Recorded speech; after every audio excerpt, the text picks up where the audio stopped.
like to invite His Excellency Prime Minister Modi, please. The floor is yours.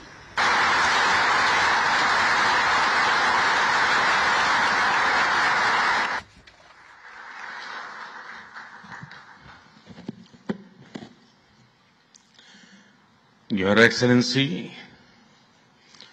प्रधानमंत्री Ishiba जी, भारत और Japan के business leaders, देवी और सज्जनों, नमस्कार, कोनिचिवा। मैं आज सुबह ही टोक्यो पहुंचा हूं। मुझे बहुत खुशी है कि मेरी यात्रा की शुरुआत बिजनेस जगत के दिग्गजों के साथ हो रही है और उसमें से आपसे बहुत लोग हैं जिनसे मेरा व्यक्तिगत परिचय रहा है। जब मैं गुजरात में था तब भी और गुजरात से दिल्ली आया तो तब भी आप में से कई लोगों से बहुत ही निकट परिचय मेरा रहा है और मुझे खुशी है कि आज सबसे मुझे मिलने का अवसर मिला है। मैं प्रधानमंत्री इशिबा का विशेष रूप से आभार व्यक्त करता हूं कि वे इस फोरम से जुड़े हैं। उनके बहुमूल्य वक्तव्य के लिए मैं उनका अभिनंदन करता हूं। साथियों, भारत की विकास यात्रा में जापान हमेशा एक अहम पार्टनर रहा है। मेट्रो से लेकर मैन्युफैक्चरिंग तक, सेमीकंडक्टर से लेकर स्टार्टअप्स तक, हर क्षेत्र में हमारी साझेदारी आपसी विश्वास का प्रतीक बनी है। जापानी कंपनियों ने भारत में $40 बिलियन से ज्यादा का निवेश किया है।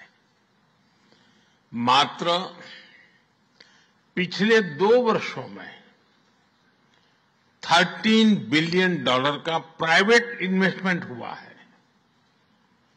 JBIC कहता है कि भारत सबसे प्रॉमिसिंग डेस्टिनेशन है।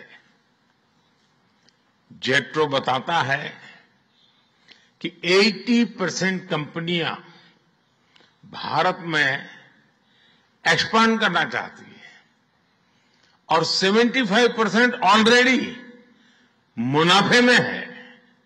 यानी in India capital does not just grow, it multiplies. साथियों, पिछले 11 वर्षों में भारत के अभूतपूर्व ट्रांसफॉर्मेशन से आप सब भली भांति परिचित है। आज भारत में पॉलिटिकल स्टेबिलिटी है, इकोनॉमिक स्टेबिलिटी है, पॉलिसी में पारदर्शिता है,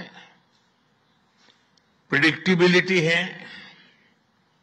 आज भारत विश्व की सबसे तेज ग्रो करने वाली मेजर इकोनॉमी है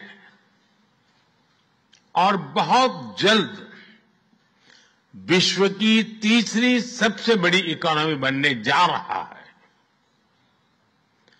वैश्विक ग्रोथ में भारत 18% योगदान दे रहा है। भारत की कैपिटल मार्केट्स में अच्छे रिटर्न्स मिल रहे हैं। एक मजबूत बैंकिंग सेक्टर भी है। लो इन्फ्लेशन और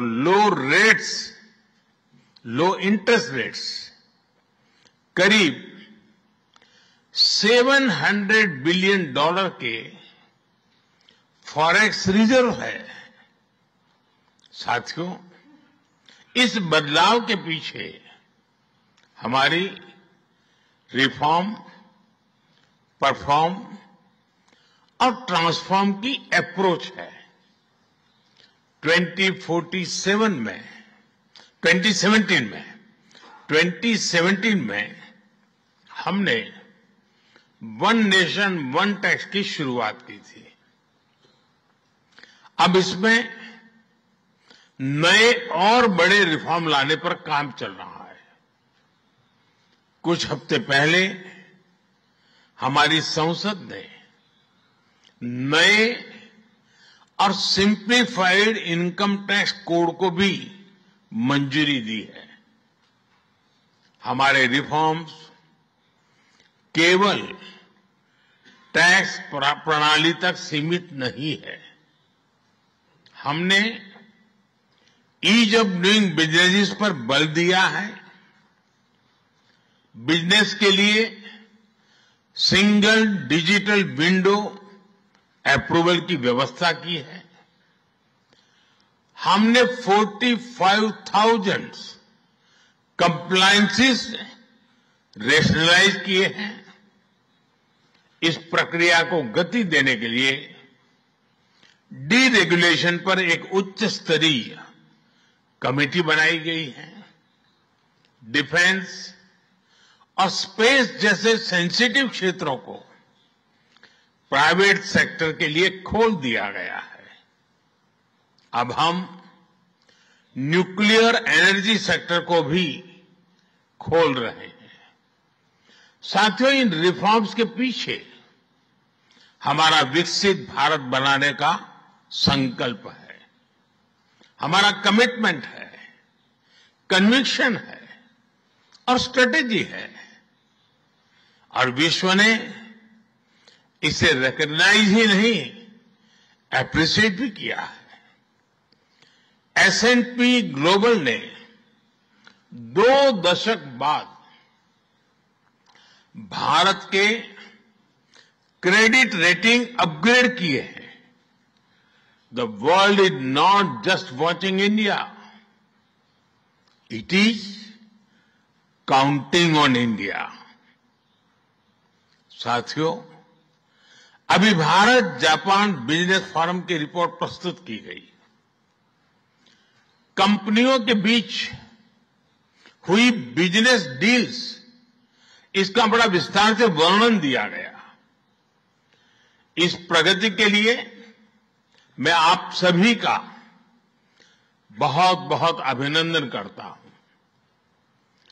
हमारी साझेदारी के लिए मैं भी कुछ सुझाव बड़ी नम्रतापूर्वक आपके समक्ष रखना चाहूंगा। पहला है मैन्युफैक्चरिंग। ऑटो सेक्टर में हमारी भागीदारी बेहद सफल रही है और अभी प्रधानमंत्री जी ने इसका विस्तार से वर्णन किया। हम साथ मिलकर वही magic batteries, robotics, semiconductor, ship building और न्यूक्लियर एनर्जी में भी दोहरा सकते हैं। साथ मिलकर हम ग्लोबल साउथ, विशेषकर अफ्रीका के विकास में अहम योगदान दे सकते हैं।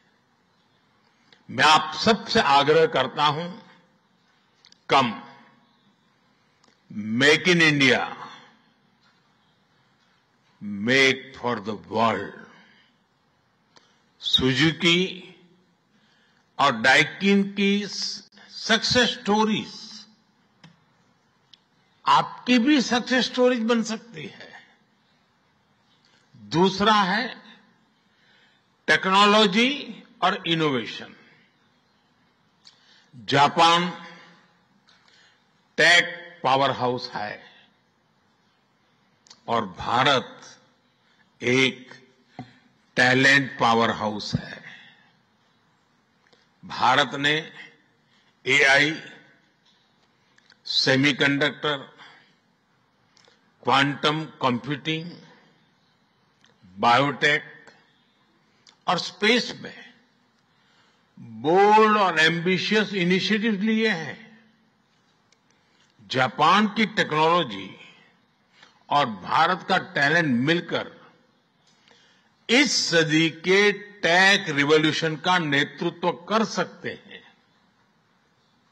तीसरा क्षेत्र है ग्रीन एनर्जी ट्रांजिशन। भारत तेजी से 2030 तक 500 गीगावाट रिन्यूएबल एनर्जी के लक्ष्य की ओर अग्रसर है। हमने 2047 तक 100 गीगावाट न्यूक्लियर पावर का भी लक्ष्य रखा है। सोलर सेल्स हो या फिर ग्रीन हाइड्रोजन, साझेदारी की अपार संभावनाएं हैं। भारत और जापान के बीच जॉइंट क्रेडिट मैकेनिज्म पर समझौता हुआ है। इसका लाभ उठाकर क्लीन और ग्रीन फ्यूचर के निर्माण में सहयोग किया जा सकता है। चौथा है नेक्स्ट जेन इंफ्रास्ट्रक्चर। पिछले एक दशक में भारत ने नेक्स्ट जनरेशन मोबिलिटी और लॉजिस्टिक इंफ्रास्ट्रक्चर में अभूतपूर्व प्रगति की है। हमारे पोर्ट्स की क्षमता दोगुनी हो गई है। 160 से ऊपर एयरपोर्ट्स हैं। 1000 किलोमीटर लंबी मेट्रो लाइन बनी है। जापान के सहयोग से मुंबई और अहमदाबाद हाई स्पीड रेल पर काम चल रहा है। लेकिन हमारी यात्रा यहीं नहीं रुकती। Japan's excellence and India scale can create a perfect partnership. पांचवा है स्किल डेवलपमेंट और people to people ties. Bharat का स्किल्ड युवा टैलेंट वैश्विक जरूरतें पूरी करने की क्षमता रखता है। इसका लाभ जापान भी उठा सकता है। आप भारतीय टैलेंट को जापानी भाषा और सॉफ्ट स्किल्स में ट्रेनिंग दें और मिलकर एक जापान रेडी वर्कफोर्स तैयार करिए। A shared workforce will lead to shared prosperity।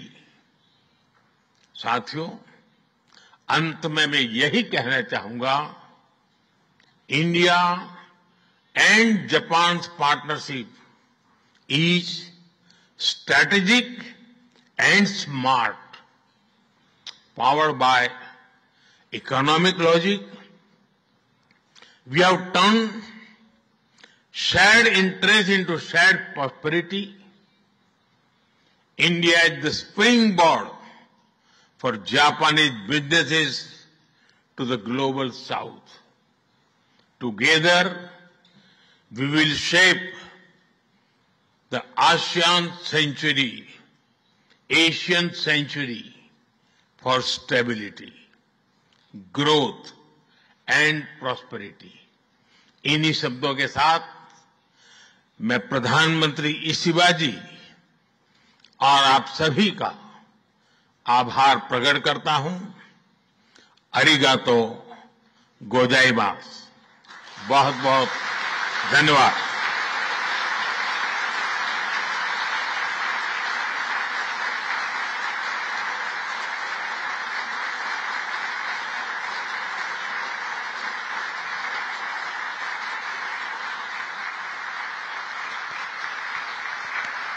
モディ首相、ありがとうございました。